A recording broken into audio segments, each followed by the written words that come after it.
sekarang pukul 19.37. Semoga akhwati fillah semuanya bergabung di sini, Allah berikan kemudahan dan kebersamaan, keberkahan juga, sehingga kita bisa nanti mengikuti kajian-kajian hati berikutnya. Baik, ummahati fillah yang dirahmati oleh Allah, izinkan saya selaku MC nanti akan memulai gitu ya acara malam hari ini. Bismillahirrahmanirrahim. Assalamualaikum warahmatullahi wabarakatuh. Alhamdulillahilladzi an'amana bi ni'matil imani wal islam wa nusalli wa nusallimu ala khairil anam sayyidina Muhammadin wa ala alihi wa sahbihi ajmain amma ba'du.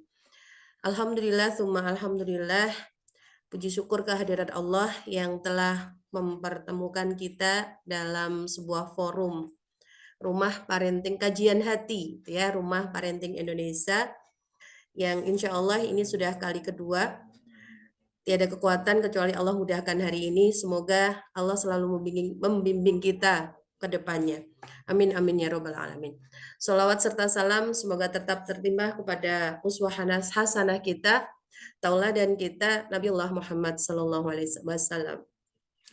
Umatillah yang dirahmati oleh Allah, perkenalkan saya admin sekaligus MC pada malam hari ini, yaitu Bunda Susi Ratnaningsih, bisa dipanggil Bunda Susi begitu. Nanti insya Allah diwadahi di Rumah Parenting Indonesia yang akan terus nanti membersamai kita di kajian-kajian berikutnya. Baik, untuk menambah keberkahan, mari kita buka dengan bacaan umul kitab bersama-sama. Al-Fatihah. A'udzu billahi minasyaitonir rajim. Bismillahirrahmanirrahim. Alhamdulillahi rabbil alamin. Ar-Rahmanir-Rahim. Maliki yaumiddin. Iyyaka na'budu wa iyyaka nasta'in. Ihdinas siratal mustaqim. Siratal ladzina an'amta 'alaihim ghairil maghdubi 'alaihim waladdallin. Amin. Alhamdulillahirabbil alamin. Baik, umat fillah, saya tidak berpanjang kata. Insya Allah Ustadzah Nuri sudah bergabung bersama kita, yaitu yang akan mendampingi kita di kajian hati, yaitu dengan bertema apa? Bunda semuanya masih ingat temanya hari ini apa? Tanda hati terikat dengan dunia. Baik ya, insya Allah akan langsung dipandu oleh Ustadzah Nuri. Kepada beliau disilakan. Terima kasih. Suara saya terdengar? Terdengar, Ustadzah. Oh, alhamdulillah. Baik. Assalamualaikum warahmatullahi wabarakatuh. Waalaikumsalam warahmatullahi wabarakatuh. Innal hamdalillah nahmaduhu wa nasta'inuhu wa nastaghfiruh wa na'udzu billahi min sururi anfusina wa min sayyiati a'malina. May yahdihillahu fala mudhillalah wa may yudlil fala hadiyalah. Asyhadu an la ilaha illallah wahdahu la syarikalah wa asyhadu anna Muhammadan abduhu wa rasuluhu wa la nabiyya ba'da amma ba'd.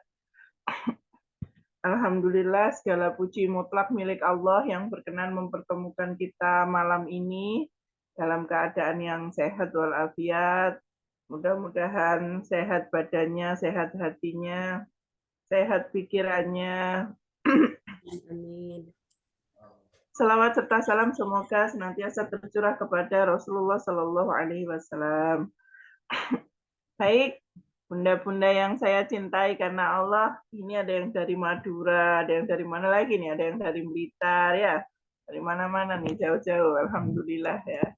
Allah mempertemukan kita di sini hari ini. Mudah-mudahan nanti ada hal-hal baik, ada hikmah-hikmah yang bisa kita ambil dan membuat hidup kita lebih mudah dan lebih bahagia. Baik. Tema kita hari ini adalah tanda hati yang terikat dengan dunia. sebenarnya wajar saja sih kalau hati kita itu terikat dengan dunia. Kenapa? Ya, karena dunia tempat kita hidup sekarang, mau bagaimana lagi? Mau bagaimana nggak terikat gitu, wong kita hidupnya di sini gitu ya. Tapi ternyata karena Allah itu hanya membuat satu rongga di dalam hati kita, artinya tidak bisa ditempati yang lain. Nanti kalau ikatan kita dengan dunia itu terlalu kuat, akhirnya hati kita akan direbut oleh dunia dan kemudian Allah tidak ada lagi di hati kita. Na'udzubillahi min dzalik. Maka kita akan belajar hari ini bagaimana agar pada akhirnya dunia itu tidak mendominasi hati kita. Sebenarnya sih definisi atau di dunia di dalam Al-Quran itu ada 115 temannya yang itu menyebutkan hal itu menunjukkan memahami dunia itu menjadi hal yang sangat penting dalam kehidupan kita selaku orang-orang yang beriman terhadap Allah Subhanahu wa taala. Setidak-tidaknya ada 4 yang biasa kita pahami ya tentang makna dunia itu. Yang pertama adalah alam semesta, bumi dan segala isinya, ya kan? Itu dunia, itu disebut dunia. Kemudian ada yang kedua adalah kehidupan saat ini. Apa itu dunia? Dunia adalah tempat kita hidup saat ini. Mulai kita dilahirkan sampai nanti kita meninggal. Itu namanya dunia. Kita hidup di alam dunia. Atau bisa jadi yang dimaksud dunia adalah harta benda, kekayaan, pangkat, popularitas, begitu ya. Itu juga disebut sebagai dunia. Dan yang terakhir, yang dimaksud dunia adalah nilai atau perilaku kehidupan yang rendah, tidak bermoral, dan berorientasi pendek. Dan biasanya dunia itu memang lawan kata dari akhirat. Akhirat mempunyai makna yang sebaliknya daripada dunia. Nah, itu yang pertama ya, tentang makna dunia itu apa sih sebenarnya. Nah, ada di dalam Al-Quran tuh satu ayat penuh yang Allah tuh menjelaskan secara agak detail ya, agak detail tentang dunia ini, yang dengan itu insya Allah kita akan bisa lebih memahami, yaitu surat Al-Hadid ayat 20. Mungkin yang hafal atau yang sudah pernah mengetahui ayat ini bisa dilihat lagi ya, atau bisa ambil mushafnya untuk dilihat lagi, surat Al-Hadid ayat 20. A'udzu billahi minasy syaithanir rajim. I'lamu annamal hayatud dunya la'ibu wa lahu wa zinatu wa tafahurum bainakum wa takathurun fil amwali wal aulad. Kamatsali ghaitsin a'jabal kuffara nabatuhu tsumma yahiju fatarahu musfarran tsumma yakunu hutama wa fil akhirati 'adzabun syadidun wa maghfiratun minallahi wa ridwan wa mal hayatud dunya illa mata'ul ghurur. Di ayat ini ya, Allah mendefinisikan tentang apa itu dunia.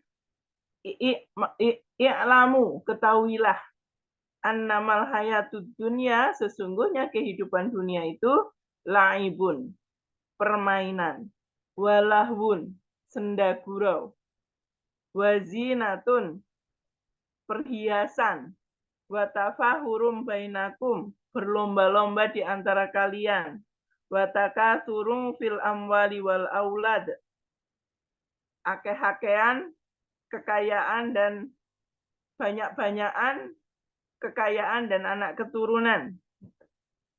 Kemudian Allah memisalkan kehidupan dunia itu kama sali goisin, seperti hujan jabal kufaro nabatuhu, yang tanamannya mengagumkan para petani. Summa yahiju fatarohu musfarong summa yakunu hutoma. Kemudian tanaman itu menjadi kering dan kamu lihat warnanya kuning dan kemudian hancur. Wa fil akhirati adzabun sadid. Dan di akhirat itu ada azab yang keras. Wa maghfiratun minallahi wa ridwana. Dan ampunan dari Allah serta keridhoannya. Wa mal hayatud dunya, dan bukanlah kehidupan dunia itu kecuali illah mata ngurur, kecuali kesenangan yang menipu. Baik, mari kita pahami ayat ini terlebih dahulu. Ibu-ibu sekalian yang saya cintai, ya, kita pahami pelan-pelan, mudah-mudahan kita bisa tahu apa sih dunia ini sebenarnya gitu. Saya yakin setiap kita tuh pernah ada dalam situasi kehidupan di dunia ini yang riweh gitu ya. Cemas, khawatir, merasa berat, merasa sendirian, kayak gitu-gitu. Nah, insya Allah kalau kita memahami dengan benar sebenarnya bagaimana sebenarnya dunia itu dalam pandangan Allah Subhanahu Wa Taala, maka insya Allah itu akan membuat hidup kita ini lebih ringan, lebih tenang. Baik, kita awali dari yang pertama ya. Tadi ketahuilah, ya, berarti kan ini kewajiban ini karena fil amr ya. Allah mewajibkan kita untuk mengetahui bahwa sesungguhnya dunia ini hanyalah, kehidupan dunia ini hanyalah yang pertama adalah laibun, permainan. Permainan itu suatu pekerjaan untuk menikmati kesenangan. Ya. Seperti itu kan, kalau anak-anak kecil itu yang namanya bermain itu aktivitas untuk menikmati kesenangan, untuk bersenang-senang gitu kan. Ini mungkin bisa kita bayangkan seperti permainan sepak bola yang sekarang sedang ada Piala Dunia ya, lagi heboh semuanya, ada nobar di mana-mana ini. Permainan sepak bola itu ya disebut permainan karena dia memang benar-benar permainan. Yang pertama yang kita bisa lihat di situ adalah semua pemainnya dibayar. Betul ya? Semua pemainnya dibayar. Yang menang, yang kalah semuanya dibayar. Ya, cuma aja bayarannya beda-beda, gitu, tapi semuanya dibayar. Itu yang pertama. Nah, kehidupan dunia ini yang cuma permainan itu juga gitu. Kita semua ini juga dijatah sama Allah ya. Rezekinya sudah dijatah. Itu harus diyakini. Rezeki kita itu sudah dijatah sama Allah. Kita nyari, kita nggak nyari. Kita ngejar, kita nggak ngejar. Rezeki kita itu sudah dijatah. Jadi jangan khawatir. Pasti dijamin. Gitu. Sujiwo Tejo itu pernah mengatakan begini, kamu tidak perlu menghina Tuhan itu dengan cara menginjak-injak Quran, dengan cara menghina Rasulullah, gitu kata dia. Cukup kamu bilang sesuk mangan opo yo, itu berarti kamu sudah menghina Tuhan. Kenapa? Karena kamu tidak mempercayai bahwa Allah Maha Pemberi rizki, kan begitu. Ini harus jadi pegangan ya, harus jadi pegangan bahwa rezeki itu sudah dijamin. Kita sering dengar, kita sering bilang, tetapi yang menjadi masalah adalah yakin apa enggak. Itu permainan, jadi ini cuma permainan, tapi walaupun permainan itu semua kebutuhan kita itu sudah dijamin sama yang membuat permainan itu sendiri. Nah, gitu.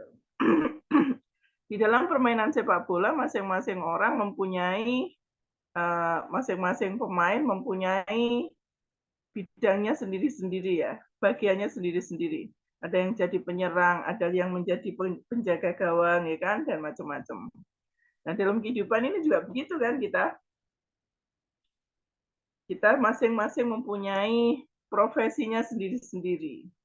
Jadi profesi itu untuk apa sih? Bukankah profesi itu untuk mendapatkan rezeki? Gitu ya. Apakah profesi itu benar-benar untuk mendapatkan rezeki? Bukan. Profesi itu atau pekerjaan kita itu sebenarnya sebuah penghiburan dari Allah agar kita nggak bosan dalam hidup. Orang tuh kalau suruh duduk saja, nggak ngapa-ngapain, ya kebutuhannya dipenuhin, itu pasti akan bosan. Maka sebenarnya profesi yang kita jalani ini bukan sebuah beban, tapi penghiburan. Ya, kalau nggak gitu kita bosan hidupnya. Kalau nggak ada eh, apa ujian-ujian, kita akan bosan hidupnya. Seperti ketika lihat film itu menarik ketika pas konflik kan. Awal-awal tuh nggak menarik kalau lihat film tuh. Masih belum kenal itu nggak menarik, tapi begitu ada konflik, wah menarik sekali. Tapi begitu konflik mau berakhir, wah udah nggak begitu menarik lagi gitu. Kayak kehidupan kita juga begitu. Suatu saat, ya, kayak saya ini udah tua, udah 50 tahun ya, berarti kan banyak hal yang sudah saya lewatin. Maka hal-hal yang menarik untuk diceritakan, hal-hal yang menarik untuk dikenang, itu justru hal-hal yang dulu ditangisi. Gitu. Seperti itu. Yang pertama ya, bahwa dunia ini permainan. Jadi nggak usah terlalu serius, ini cuma permainan. Gitu. Kemudian yang kedua adalah senda gurau. Senda gurau itu apa ya? Senda gurau itu percakapan orang-orang ya, percakapan yang tujuannya itu untuk menyenangkan hati gitu. Tapi aslinya nggak patek penting gitu. Sehingga melenakan kita, melengahkan kita dari hal-hal yang penting kadang-kadang. Nah di dunia ini banyak sekali hal-hal seperti itu, lahun, ya, laibun walahun, persendagurauan. Kita kadang-kadang mendengar orang berkata hidup ini tidak sebercanda itu, gitu kan? Ada yang orang-orang yang bilang begitu. Tapi memang benar hidup ini cuma bercandaan sebenarnya. Tapi kita merasakannya kayak beneran, ya gitu kan? Kayak kalau lagi ada ujian tuh kok kerasa berat sekali gitu. Kita nggak lihat itu apa namanya senda guraunya gitu. Karena memang kita yang ada di situ, kita akan bisa melihat itu kehidupan itu sebagai sebuah senda gurau kalau kita keluar dari kehidupan itu. Artinya apa keluar? Mengamati, mengamati tidak jadi tidak mengikatkan diri kita di dalam kehidupan itu, tetapi mengamati dari luar. Bagaimana sih contohnya saja ya, contohnya. Sebenarnya lucu begitu itu, tapi jadi nggak lucu ketika kita melibatkan hati. Ketika kita sedang berkonflik sama orang lain, ada kesalahpahaman. Hal yang sebenarnya tidak perlu membuat kita sakit hati, jadi membuat kita sakit hati karena kesalahpahaman. Gitu. Contohnya umpamanya anak kita, anak kita itu membutuhkan apa peralatan untuk dibawa ke sekolah untuk bikin prakarya umpamanya. Kemudian untuk bikin prakarya umpamanya dari daun-daun ya, daun-daun yang dikeringkan dan sebagainya gitu. Karena nyari daunnya tuh macam-macam. Jadi pada akhirnya nyari daunnya itu sampai ke tetangga gitu, ke kebunnya tetangga. Kemudian tetangga kita itu marah. Nah, melihat tetangga kita ini marah, marahin anak kita ikut marah. Kenapa cuma daun saja jadi penyebab kemarahan kepada anak kita? Kita merasa tersinggung, kita merasa didolimi, kita merasa dihinakan, merasa tidak di apa ya, gak diwong nih kalau orang Jawa itu apa ya? nggak dimanusiakan gitu ya. Nggak dihargai. Gitu, tidak dihargai. Tapi ternyata cari-cari alasan, cari-cari ini jadi kenapa begitu, jadi kenapa? Itu ternyata karena ketika nyari daun itu, anak kita itu karena namanya juga anak kecil, nginjek-nginjek, ya nginjek-nginjek, entah sengaja nggak sengaja ya namanya juga anak kecil, tanaman yang dipakai obat oleh pemilik kebun itu. Nah, itu kan marah kita tadi itu, jadi marah yang tidak ada alasannya. Perasaan tidak dihargai kita itu menjadi perasaan yang mospro, nggak ada gunanya. Buat apa marah untuk sesuatu yang memang sudah seharusnya begitu, gitu. Ya kan? Kadang-kadang mudah tersulut berhubungan dengan manusia, dengan orang lain. Padahal itu tadi ini cuma sedagu. Gitu. Kita seringkali habis gitu kita ketawa-ketawa kenapa kemarin seperti itu, kenapa kemarin mudah tersinggung sama orang lain, ternyata nggak ada hubungannya sama kita, dan sebagainya. Kan seperti itu kan? Nah, hidup tuh seperti itu, cuman sedagu rawan. Kemudian yang ketiga adalah wazinatun, perhiasan. Namanya juga perhiasan. Perhiasan itu barang yang gak patek dibutuhkan, ya kan? Perhiasan itu tersier itu. Jadi kalau punya yo kelihatan lebih cantik, membuat penampilan kita tuh lebih cantik, nampak lebih indah dipandang kan gitu. Tapi sebenarnya nggak ada itu juga nggak apa, kita nggak mati. Nah, dunia itu kayak gitu. Dunia itu cuma sekedar perhiasan saja. Tetapi ternyata dunia itu membuat kita saling berbangga gitu. Di antara kita tuh saling berlomba. Lomba banyak-banyakan kekayaan, lomba banyak-banyakan anak, lomba banyak-banyakan perhiasan gitu kan. Lomba banyakan lomba baik-baikan atau bagus-bagusan penampilan dan sebagainya.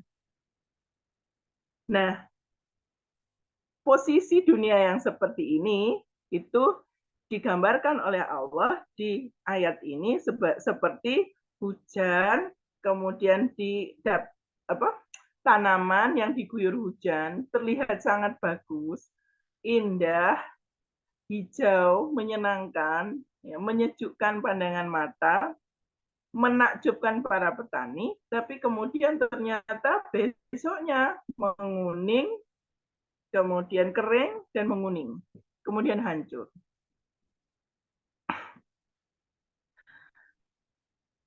Nah, dunia itu juga seperti ini, seperti itu. Kelihatannya saja, gitu. Kelihatannya saja seperti sesuatu yang indah, sesuatu yang membahagiakan. Makanya kan kita kadang-kadang orang kalau sudah punya motor Yamaha tahun 70 gitu umpamanya, pengen naik lagi yang lebih bagus, pengen naik lagi yang lebih bagus, pengen naik lagi yang lebih bagus gitu kan. Nah, nanti kalau lewat jalan itu ketemu mobil, wah coba punya mobil enak gitu. Berapa waktu yang lalu tuh ada teman cerita, mobilnya tuh gampang rusak. Jadi kebetulan mobilnya ini dikasih sama orang gitu ya. Terus gampang rusak. Akhirnya mobilnya dikembalikan. Nah, ketika dikembalikan tuh beliau cerita doa ini, baca itu, agar bisa punya mobil kembali. Karena kalau nggak punya mobil ternyata musim penghujan begini sering kehujanan gitu, nggak enak ternyata. Oh, saya bilang, karena saya nggak punya mobil dan karena saya terbiasa kehujanan, jadi biasa aja. Tapi ternyata kalau nggak terbiasa kehujanan tuh jadi sesuatu yang membuat sedih gitu ya, membuat merasa menderita gitu. Padahal kalau nggak dirasakan begitu ya nggak apa-apa. Gitu. Nah kemudian Allah menyampaikan bahwa dunia yang seperti ini nanti itu mempunyai akibat di akhirat. Akibatnya ada dua. Yang pertama azab yang pedih atau ampunan dari Allah dan ridhonya. Dan di akhir ayat ini Allah menyampaikan wamal hayatud dunya illa mataul ghurur. Kehidupan dunia ini tidak lain adalah kesenangan yang menipu. Terlihat menyenangkan padahal tipuan, seperti fata morgana gitu kan. Nah, begitu. Ini ayatnya ya, menipu, memperdaya, membujuk, membahayakan begitu. Ini ayatnya begitu. Dari ayat ini kita bisa memahami betapa sebenarnya semua keadaan di dunia ini pada hakikatnya sama. Maksudnya orang yang mempunyai uang 100 juta, orang yang mempunyai uang 100.000, orang yang mempunyai uang 100 triliun, itu sebenarnya zero, sama. Posisi yang sama ketika dia masih di dunia, ketika kita berada di dunia. Nggak ada bedanya. Yang jadi nggak sama itu adalah bagaimana cara kita memandang semua itu. Memandang semua itu. Kok bisa sama ya? Enak yang uangnya banyak toh Bu, mau beli apa-apa bisa, mau infak banyak juga bisa, mau menghajikan orang sekampung juga bisa, mungkin begitu ya. Nah, kita lupa bahwa kalau kita nggak punya apa-apa terus kita sabar, itu nilainya ya sama dengan orang yang punya banyak uang dan kemudian banyak beramal, sama gitu. Hanya saja kita ini yang sering memaknai sesuatu dengan kuantitas gitu, bahwa kuantitas itu lebih baik daripada kualitas gitu kan. Akhirnya kita itu sering tertipu dengan hal-hal yang seperti itu. Kayak antara sehat sama sakit, sama nggak sama. Kalau sehat kita bisa beramal apa saja. Kadang-kadang orang kalau sakit gini, susah kalau sakit itu jadi nggak bisa bangun malam, ya kan. Jadi nggak bisa tilawah, nggak bisa banyak-banyak karena sakit dan sebagainya. Padahal ketika kita sakit, kemudian kita sabar, kita ridho, derajatnya sama dengan ketika kita, bahkan mungkin bisa jadi lebih bagus dengan ketika kita sehat dan kemudian melakukan banyak amal. Nah, seperti itu. Jadi dunia itu sebenarnya zero nilainya ya, kosong. Tinggal kita lagi bagaimana memaknai itu. Nah, sekarang kita sampai bagaimana kalau hati kita ini terikat dengan dunia. Apa sih maksudnya hati yang terikat dengan dunia? Hati yang terikat dengan dunia itu maksudnya adalah hati yang fokus hidup kita ini ada dunia. Sehingga apapun yang kita lakukan tidak pernah terlepas dari dunia. Tadi itu yang kita bicarakan di surat Al-Hadid itu, kalau mau kita singkat ya, kita ringkas bahwa dunia itu menjadi 3 hal. Harta, popularitas, dan pangkat. Nah, orang yang hatinya terikat dengan dunia, maka orang ini fokus hidupnya terhadap ini, harta, popularitas. Bisa salah satunya, bisa ketiga-tiganya, atau bisa 2 aja. Nah, ini ya, keterikatan hati terhadap dunia dalam bentuk fokus kita terhadap fokus hati kita itu ke dunia, itu pada akhirnya itu merembet pada tanda-tanda yang lain yang banyak. Coba kita ini satu persatu dulu ya. Umpamanya ya, dalam hubungan kita dengan Allah. Seseorang yang fokus hidupnya adalah dunia, maka ketika dalam berhubungan dengan Allah pun tujuannya adalah dunia. Saat beribadah pun tujuannya adalah dunia. Saat melakukan amal kebaikan tujuannya adalah dunia. Apa contohnya? Beramal untuk dengan tujuan ibadah jane, tapi tujuannya dunia. Sholat duha agar rezekinya banyak ya, banyak. Atau bekerja keras agar mendapatkan rezeki yang banyak. Nek nggak bekerja nggak mungkin dapat rezeki. Jadi tujuannya bekerja hanya sekedar untuk memperoleh rezeki. Kerjanya bukan lagi untuk beribadah kepada Allah gitu, tapi untuk meraih rezeki. Berinfak. Kenapa berinfak? Ya agar mendapatkan bukan ganjaran apa? Balasan yang berlipat. Balasan. Ya, balasan yang berlipat-lipat.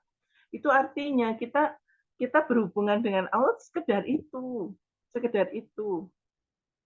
Memperbanyak istighfar agar rezekinya berlimpah, memperbanyak sholawat agar rezekinya berlimpah. Apa itu? Ngelus-ngelus omai orang yang bagus agar bisa mendapatkan apa namanya rumah yang sama dan sebagainya. Nah itu orang yang begini, yang berhubungan dengan Allah, kemudian fokusnya terhadap dunia, dia akan sulit untuk ikhlas. Dia akan sulit untuk ikhlas. Dia akan sulit untuk melakukan pekerjaan itu hanya karena Allah.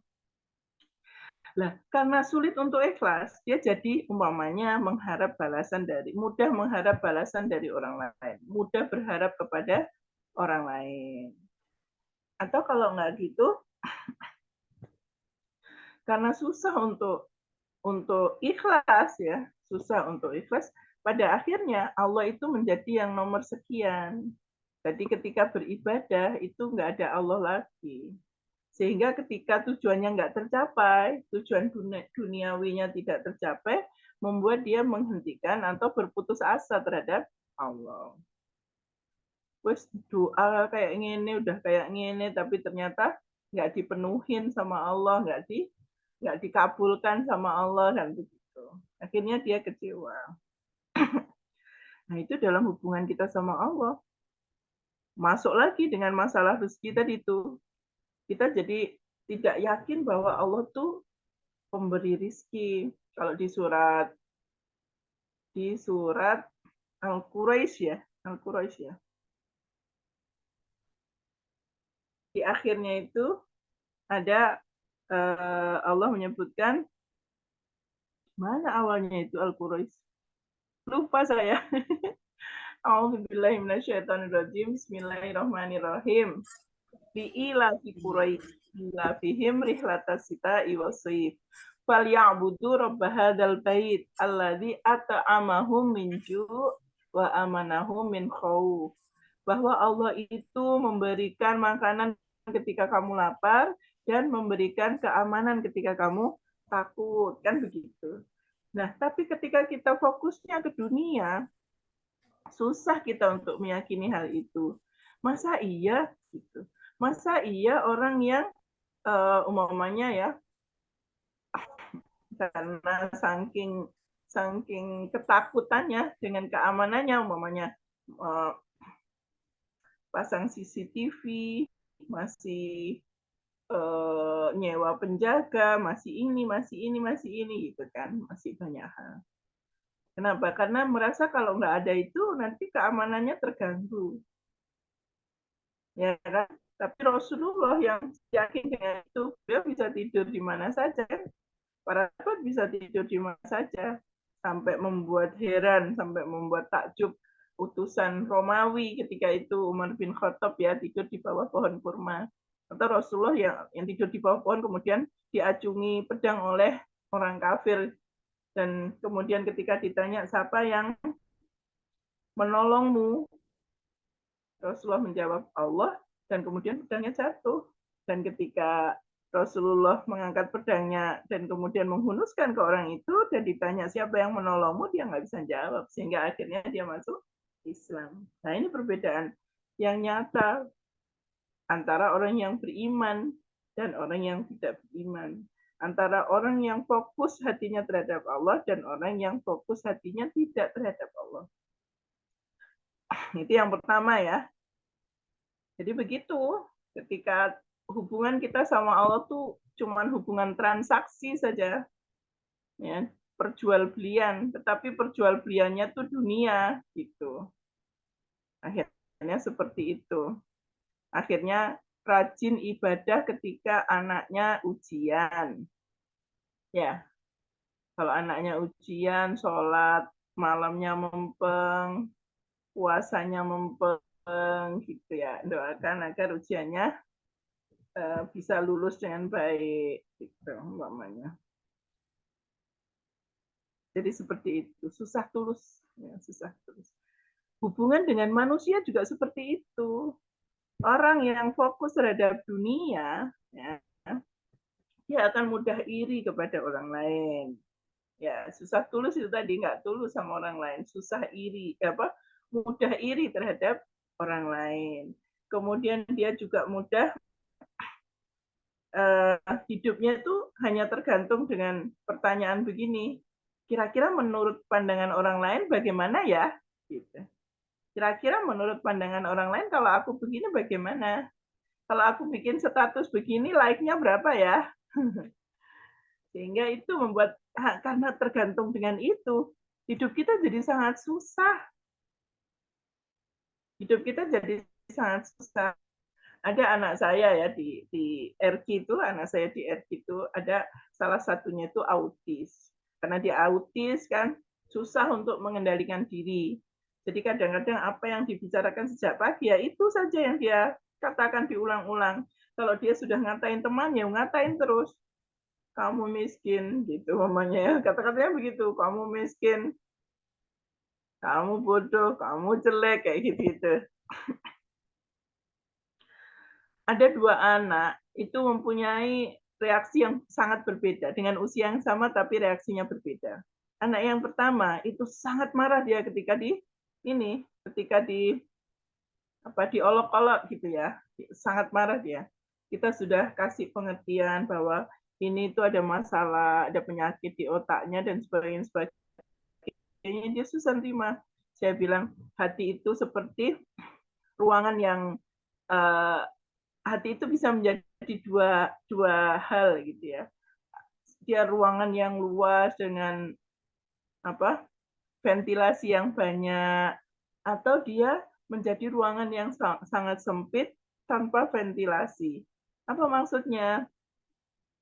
Maksudnya orang yang dadanya lapang, luas itu seperti ruangan yang luas dengan banyak ventilasi tadi, ketika ada bau yang tidak sedap, ada orang kentut di situ, itu baunya nggak banyak berpengaruh ke kita gitu, cepat hilang gitu, baunya tuh cepat hilang. Tapi kalau kita di ruangan sempit, 1 meter musuh 1 meter tanpa ventilasi, kemudian kita kentut di situ, bahkan kentut kita sendiri itu kita nggak suka. Kata anak-anak, yuk, sudah ada salah satu yang bilang gitu. Yuk, sudah pas di rest area tuh saya gini-gini kan, tetap nggak hilang-hilang. Nah itu, hati kita tuh seperti itu. Jadi, kentut itu seperti orang yang berusaha untuk menyakiti hati kita. Nah, ketika dada kita lapang, maka orang yang berusaha menyakiti hati kita itu tidak akan berhasil dia. Karena itu tadi seperti eh, masuk kemudian keluar lagi mudah. Tapi kalau seperti hati yang sempit, ya, dia susah untuk menghadapi. Jadi apapun tingkah orang itu pengaruhnya ke dia sangat besar, saya bilang. Jadi kalau anak itu lagi berantem marah-marah temannya begitu, saya bilang kok hatimu kayak kamar mandi rest area atau gitu. Biasanya dia terus agak agak turun emosinya ketika digitukan. Ayo sabar dulu, ayo diinikan dulu. Nah, seperti itu. Kenapa begitu? Itu tadi karena terikat dengan dunia. Dunia yang mana? Ya itu tadi kan dunia ada 3 kan, harta, popularitas, pangkat. Nah, ketika kita merasa pangkat kita tinggi dan kemudian kita merasa, saya tanya kan, lah kamu miskin kok gak toleh? Enggak, gitu. Kamu jelek kok enggak. Lah iya, ya sudah toh, enggak penting orang mau bilang apa kan begitu. Nah, itu. Hubungannya sama harta juga begitu. Ada orang-orang yang saking sangat bersemangat untuk mencari harta sampai-sampai hal-hal yang hal-hal yang penting itu dilanggar. Hal-hal yang seharusnya tidak jadi melanggar batas ketika sangat bersemangat.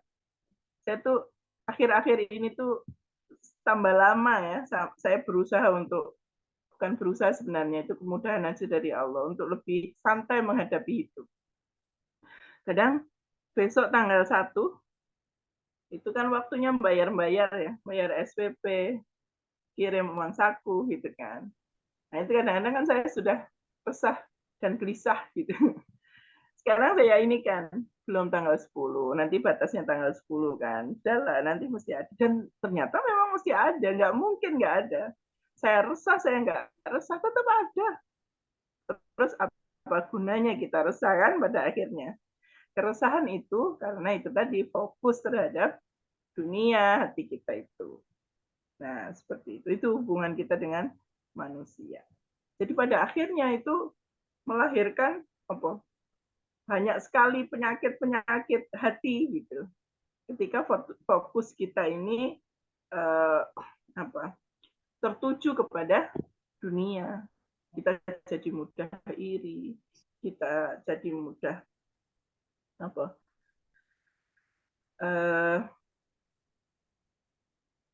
diri karena merasa nggak diterima, kita menjadi mudah sombong ketika kita merasa bahwa apa yang kita miliki ini lebih dari orang lain gitu. Jadi kalau melihat orang yang di bawahnya tentang pendidikannya atau tentang kekayaannya atau tentang popularitasnya atau tentang jabatan atau pangkatnya, kita tuh jadi memandang, hah? Kayak gitu. Nah, sebaliknya kalau ada orang yang lebih tinggi, kita jadi kayak apa? Minder. Berusaha mendekat, menyubyo-nyubyo, kalau bahasa Jawa itu menyubyo-nyubyo apa ya? Ya, apa ya? Ya segitulah, bersikap yang penghormatan yang terlalu berlebihan kayak gitu ke orang yang mempunyai. Nah, itu udah tanda itu, udah tanda. Udah tanda bahwa hati kita terikat dengan dunia. Nah, kayak gitu. Nah, itulah mudah-mudahan bisa diambil pelajaran. Ada satu hadis dari Rasulullah Shallallahu Alaihi Wasallam dari Ibnu Majah untuk menutup pertemuan kita kali ini. Rasulullah Shallallahu Alaihi Wasallam menyampaikan, ini hadisnya riwayat Ibnu Majah dan Ibnu Hibban. Barang siapa yang menjadikan dunia sebagai tujuan hidupnya, maka Allah akan memberikan 3 hal. Yang pertama adalah mencerai-beraikan urusannya. Yang kedua, menjadikan kemiskinan baginya. Kemudian, dan tidak pernah merasa cukup, padahal dia tidak akan mendapatkan rezeki melebihi yang Allah tetapkan. Akan menyebabkan 3 hal ini. Urusannya dicerai-beraikan, kemudian kemiskinan di kedua pelupuk matanya, jadi kayak miskin terus gitu, merasa dirinya tuh kurang terus. Yang ketiga itu tadi, tidak pernah merasa cukup gitu. Padahal sehingga berusaha untuk mengejar teruskan dunia, padahal dia tidak diberi kecuali sesuai dengan catatan yang Allah berikan, yang sudah ditetapkan oleh Allah Subhanahu wa taala. Mencerai-beraikan urusan. Ibu-ibu yang saya cintai, seperti sebuah sapu lidi, ya, sapu lidi itu kalau diikat, dia bisa digunakan untuk apa saja, untuk menyapu, untuk membersihkan kasur, untuk membersihkan halaman dan sebagainya, ya kan? Terikat ya. Nah, tapi kalau ikatannya ini dilepas, ya, akhirnya tercerai-beraikan, lidi itu tercerai-beraikan, dia nggak ada gunanya. Kemudian juga susah, jadi banyak, jumlahnya jadi banyak, kemudian susah untuk dibikin lagi. Nah, orang yang fokusnya ke dunia juga begitu. Masalahnya tuh jadi banyak. Ngapain aja dia dapat masalah, ngapain aja dia dapat masalah. Masalahnya banyak dan tidak meresahkan gitu, meresahkan karena nggak ada gunanya dan kemudian itu tadi ngambrak gitu loh. Jadi kalau ruangan kemudian ada lidi yang berserakan, tercerai-berai, itu pasti situasinya tidak mengenakan. Masalahnya sangat banyak, masalah, anaknya masalah, sarapan tangi turu itu banyak masalah, ya kan? Ada anak yang pertama nggak suka dengan masakan ibunya, umpamanya. Ada anak yang kedua, ini ke kamar mandi nggak selesai-selesai, ternyata ngapain, dan sebagainya lah. Banyak sekali gitu. Yang menyebabkan hari-hari sebagai ibu itu jadi sangat tidak nyaman. Kemudian yang kedua tuh kemiskinan ada di kedua belah matanya, di apa? Di depan matanya. Merasa miskin terus. Merasa miskin terus. Orang yang merasa miskin itu jadi orang yang rendah diri, bisa jadi ngatok ke orang, apa ya, ngatok itu apa ya, asal bapak senang gitu loh. Jadi memanipulasi orang lain dengan cara Penjilat. itu. Apa itu bahasanya ya? Kok saya jadi ini banget gini? Cari muka. Nah, cari muka, boleh cari Biasanya muka disebut ya, sudah penjilat cari itu ya. muka. Nah, betul, penjilat. Oh, bahasa Jawa ngatok itu, kok saya jadi Jawa banget ya. Kayak gitu. Karena dia merasa miskin, dia merasa rendah diri, kayak gitu-gitulah. Jadi kayak gitu. Jadi dan yang terakhir adalah tidak pernah merasa cukup, sehingga dia harus berusaha keras terus, bekerja dari siang malam, ya pagi sore bekerja terus untuk mencukupi kebutuhannya. Kenapa? Karena dia merasa kurang terus. Nah, itu akibat dari orang-orang yang menjadikan dunia sebagai tujuan. Wallahu a'lam bishawab. Mudah-mudahan ada manfaatnya. Mohon maaf kalau ada salah-salah. Kurang lebihnya saya mohon maaf. Assalamualaikum warahmatullahi wabarakatuh. Waalaikumsalam warahmatullahi wabarakatuh. Masya Allah, luar biasa. Terima kasih Ustazah Nuri atas tazkirahnya ya, gambaran ibarat penyejuk hati begitu. Baik, mungkin umat fillah atau teman-teman yang semua yang dirahmati oleh Allah, apabila tidak ada halangan kendala sinyal mungkin bisa buka kameranya sehingga nanti merekatkan kita itu ya. Baik, mungkin ada tanya jawab ya Ustaz ya. Ya, boleh. Ini sebelum ada insya Allah waktu 36 menit, nah sebelum jam 9. Semoga kita selesai sebelum jam 9. Monggo teman-teman yang dimati Allah, mungkin ada yang mau ditanyakan atau mungkin dari penyampaian Ustazah Nuri tadi ada yang perlu diperjelas begitu, kami persilakan. Ada pertanyaan di chat, Ustaz.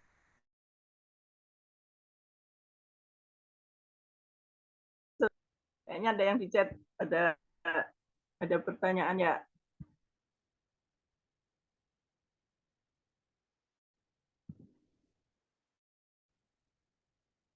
Oh, ini Bu Susi keluar ini kayaknya. Oh iya, Bu Susi terlempar.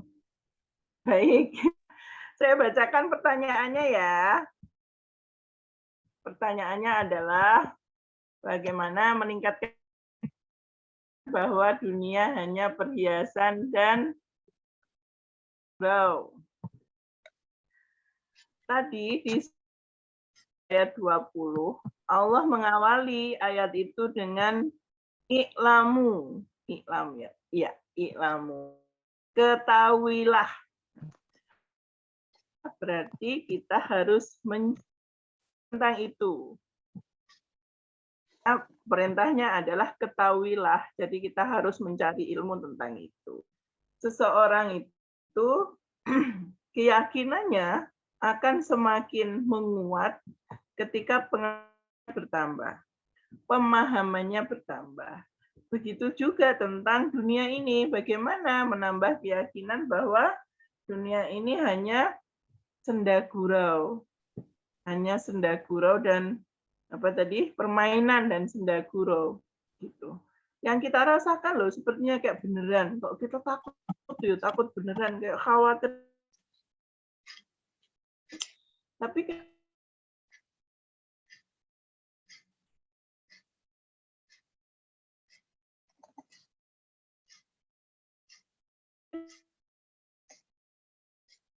punya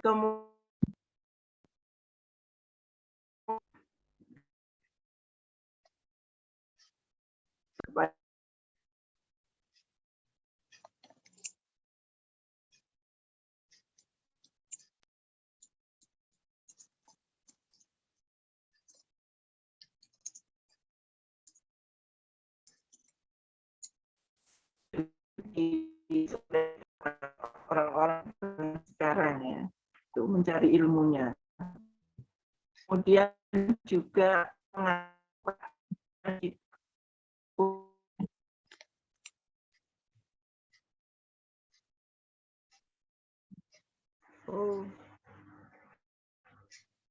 Suara di tempat saya putus-putus. Ini apakah di suara teman yang lain juga begitu suaranya Ustazah Nuri? Saya habis keluar, habis terlempar masuk lagi. Mak saya di HP nih, Ustazah. Baik, yang pertama mencari ilmu ya, yang pertama mencari ilmu. Yang kedua adalah kita mengasah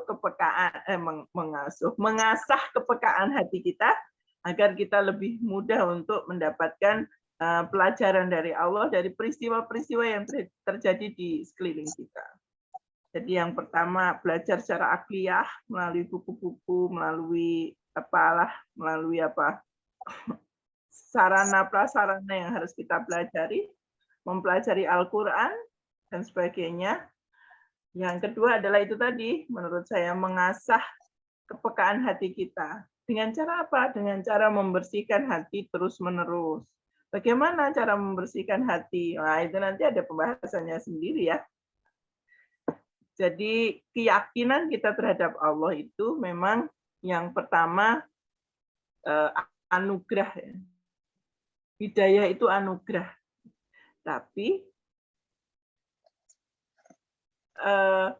bagaimanapun juga Rasulullah menyampaikan jadi imanakum, perbarui terus keimanan kamu. Dengan cara apa ya? Dengan cara itu menambah pemahaman kita, menambah pemahaman kita tentang keimanan itu sendiri. Umpamanya saja ya, rukun iman itu ada 6. Kita sudah yakin semua apa belum? Untuk bisa yakin bagaimana? Mengilmui kan? Kita bisa yakin tentang Rasulullah kalau kita tahu tentang Rasulullah. Karena kalau kita hanya sekedar pernah dengar atau kayaknya ini yang baik karena atau kalau diajarin orang tua ini, itu nggak akan menjadi keyakinan yang sebenarnya kita yakin dengan sebenarnya gitu kan ada tingkatan-tingkatannya. Itu harus terus kajian. Nah, itu mungkin pertanyaan bagaimana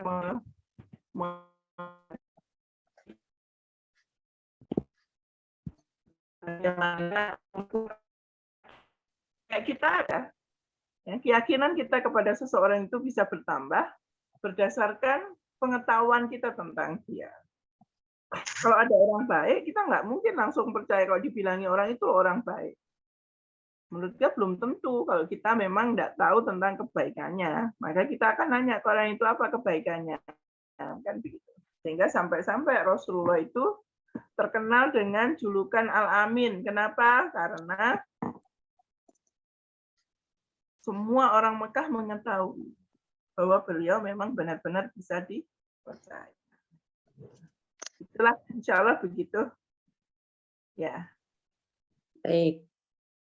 Iya, Ustazah. Ada pertanyaan. Di kolom chat itu sudah dijawab belum? Saya tadi keluar soalnya.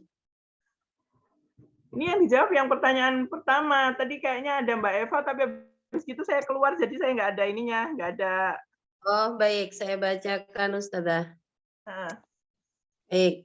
Jadi, oh ya dikirim lagi sama Mbak Eva. Jadi Ustazah, jika kita doanya minta dipermudah segala urusan, apakah termasuk hubungan transaksional ini dengan Allah. Baik. Kadang kita mendengar para motivator mengatakan begini, jangan minta urusanmu dipermudah, tapi mintalah kekuatan, mintalah bau yang lebih kuat agar engkau bisa menyelesaikan ujianmu itu dengan baik, gitu kan. Kalau menurut saya, justru doa terbaik itu ya doa minta dipermudah, doa minta diringankan, doa minta dikuatkan. Ketika kita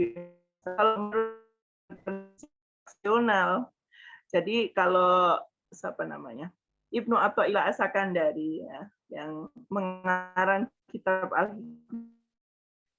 kalau apa yang engkau dituntut oleh Allah. Jadi kan kita kan untuk menyelesaikan atau melampaui ujian-ujian yang Allah berikan kepada kita, ya kan? Maka ketika untuk melampaui ujian-ujian itu sudah selayaknya, karena kita mengetahui bahwa Allah itu nggak ada urusan yang mudah tanpa kemudahan dari Allah, nggak ada urusan yang ringan kecuali diringankan oleh Allah, dan tidak ada kekuatan yang kita miliki kecuali kekuatan dari Allah, kan begitu. Jadi ketika hal ini menurut saya adalah sarana kita untuk melaksanakan perintah Allah, bukan transaksional, bukan nanti kalau dimudahkan begini, apa akan begini, kan enggak. Jadi kalau doa itu jangan minta apa yang kita inginkan, tapi mintalah apa yang Allah tuntut dari kita. Mungkin kalau yang contoh doa yang kita inginkan, umpamanya saya pengen rumah, saya pengen mobil, saya pengen anak, hal-hal seperti itu tuh doa yang tentang hal-hal yang kita inginkan. Tapi harusnya kata Ibnu Athaillah, doa itu tentang apa yang kita dituntut. Ya Allah, berikanlah kepada kami sholat yang khusyuk, keimanan yang selalu meningkat dari waktu ke waktu, kepasrahan, hidayah, perasaan cukup, ifah, harga diri, kayak gitu. Itu kan hal-hal yang dituntut oleh Allah kepada kita. Nah, begitu Mbak Eva, mudah-mudahan ada manfaatnya ya. Jadi seperti itulah. Sudah? Sudah habis pertanyaannya? Insya Allah sudah. Ada lagi teman-teman? Ini ada lagi. Bentar, saya lihat chatnya. Baik, sudah insya Allah. Baik. Sudah ya. Nggih. Baik, Ustazah, jazakillah khairan atas ilmunya gitu. Semoga dari hari ke hari kita selalu dibimbing dan dimudahkan Allah untuk lebih memperbaiki hati begitu. Berarti bisa jadi begini Ustazah. Dari yang panjenengan sampaikan tadi bahwa ternyata hati itu adalah punjer gitu ya. Kalau saya berarti apa? Kunci gitu ya dari segalanya yang ada di dunia ini. Semoga kita bisa ibaratnya mengambil hikmah gitu ya dalam setiap keadaan sehingga semakin mendekatkan kita kepada Allah, semakin Allah semakin tuntun kita untuk lebih baik lagi seperti yang Allah mau. Begitu insya Allah kita tutup nggih Ustazah Siap. untuk hari ini. Baik, kita akan ketemu di kajian-kajian berikutnya tentunya. Nggih. Baik, umat hati fillah yang dirahmati oleh Allah, tak terasa begitu waktu berjalan begitu cepat dan kita di penghujung acara. Semoga kami dari tim Rumah Parenting Indonesia selalu bisa nanti memberikan kajian-kajian seperti ini dan tentunya kegiatan-kegiatan berikutnya. Kita tutup kajian malam ini dengan istighfar dan doa kafaratul majelis. Astaghfirullahaladzim. Subhanakallahumma wa bihamdik. Asyhadu an la ilaha illa anta. Astaghfiruka wa atubu ilaik. Saya mewakili panitia, mohon maaf apabila ada yang kurang berkenan. Dan insya Allah kita ketemu di kesempatan yang lain. Usikum binafsi bitaqwallah. Wassalamualaikum warahmatullahi wabarakatuh. Waalaikumsalam. Waalaikumsalam warahmatullahi wabarakatuh. Terima kasih semuanya. Jazakallah. Ya. Ya.